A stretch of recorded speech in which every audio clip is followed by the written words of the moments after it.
I want to mention, about crime because we have a young lady here, Iris, of Epoch Times. You're Iris, aren't you, huh? Yes. And I heard you were very savagely mugged in the city, and you're not going to let that happen under this administration. That was last year.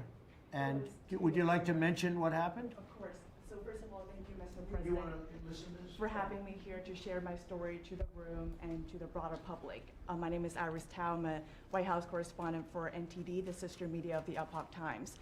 So more than 2 years ago, it was a Saturday morning in broad daylight. I was on my way to work, and a young man with a black ski mask pointed a gun at my face and threatened me to hand over my phone, my wallet, my laptop, and everything else.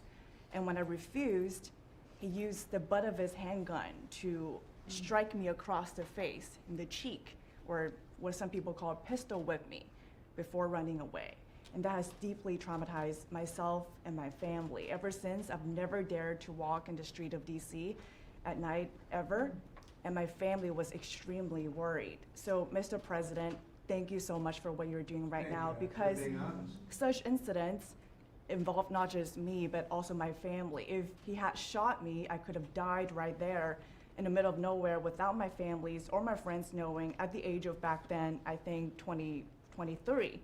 Just starting my career here in DC without even starting a family. But now I'm very blessed to have this opportunity to stand before you. You had a gun pointed at your head, and you probably figured that he's going to pull the trigger because these are animals that don't know what the hell, they couldn't care less. The pulling the trigger to him is a very minor event, and I'm sure he's done it before. So how did you, and you did refuse to give it?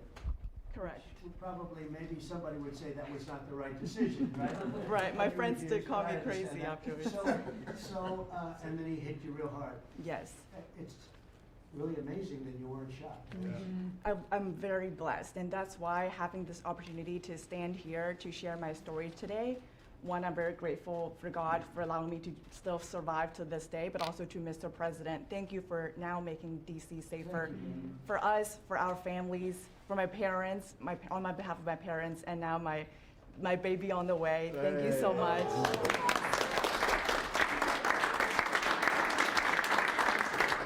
And there are other reporters and journalists, good people, and you don't have to say it, but that have also been attacked violently.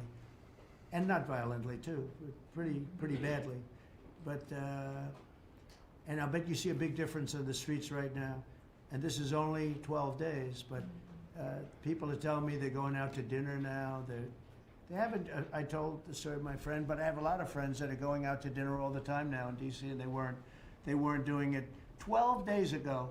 They would never even think. One of my friends went out 5 times. It was 4 times the last time I told. Now it's 5 times. He said, I love going out to dinner, and restaurants are starting to open again. A lot of them closed because, nobody wanted to go into a restaurant. Nobody wanted to get to a restaurant or even sit in the restaurant. But you see a big difference now, don't you? I do pass by Union Station every day on my way home, and I do feel a lot safer seeing the trucks right outside, seeing the National Guard troops members right outside. It does make me feel like I'm hopeful about DC again, and one day hopefully we can raise our family here. Thank you very much. That's nice. And those are tough troops, too. Those are not politically correct troops. We don't have politically correct anymore. We have tough guys, tough people, including some tough women. But we have tough people, and when you look at them, I tell you, they showed one scene where a bunch of Tren de Aragua guys or whatever, maybe MS-13, maybe MSDNC, okay? Because to me, they're worse. I think they're worse. MSNBC maybe is worse than Tren de Aragua. Real scum, real dishonest people. But anyway, they went into this gang. I think it was Tren de Aragua, Venezuela, and they weren't nice to this group of people. The gang was calling them sir. Yes, sir. Yes, sir. Get out of here. Get the hell out of here. You're no good. Get out of here.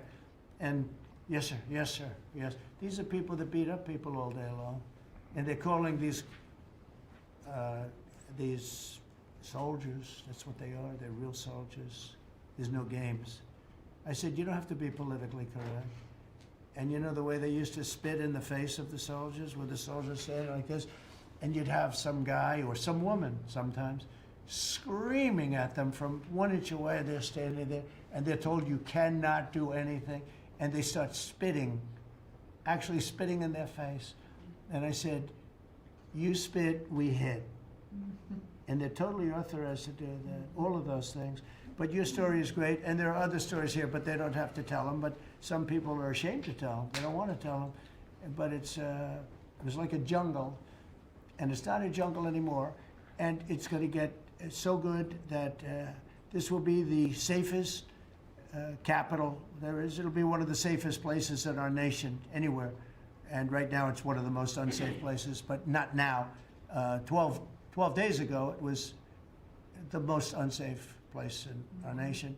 And they have to stop issuing false crime numbers because, I mean, I heard the mayor, and I like the mayor, you know, fine. I don't care if I like her or not. If she did her job, I wish you were a horrible person who did her job. But she's probably nice, I guess. I don't care. I want her to do a job. But they issue false numbers. She said crime is down, you know, before we got, now they can say crime is down. Crime is very much down. But what they did is they issued numbers. It's the best in 30 years. Not the best. It's the worst. It's the worst. It's much worse. And they gave phony numbers. And then they fired the man who didn't want to write the phony numbers. He got fired. And I guess that whole situation is under investigation.